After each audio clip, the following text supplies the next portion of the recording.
Okey, macam ni. Untuk second half, kita tukar. Korang berdua defender, aku mid, Pula striker. Yeay! Bos penyerang!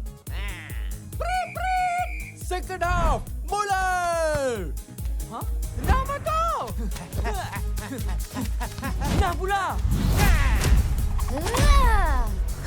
Okey semua, sekarang!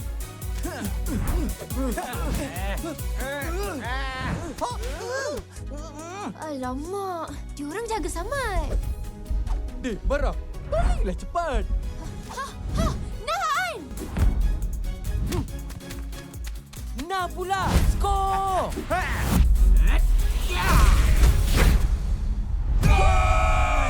Nah, bos!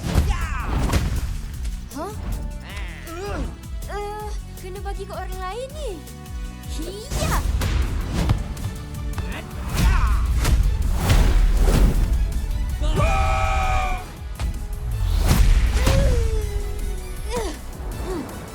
Marah! Paling sejauh yang boleh! Oh, faham. Hiya! Cikgu!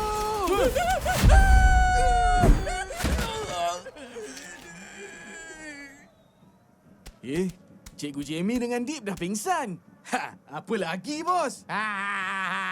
Jom Billy, kita main cara kita. Ya!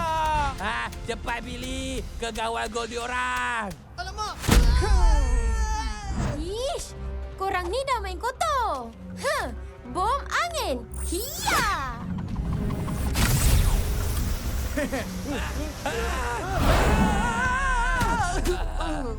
Ish, apa ni Marah? Tak aci lah macam ni.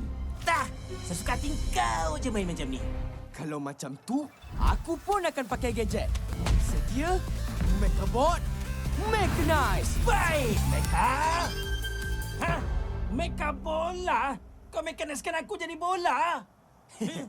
Yelah, kan kita tengah main bola. Dah, jangan banyak cakap. Aku tendang, kau masuk gol. Sekarang pula! Tendangan berkembar, Bola matung!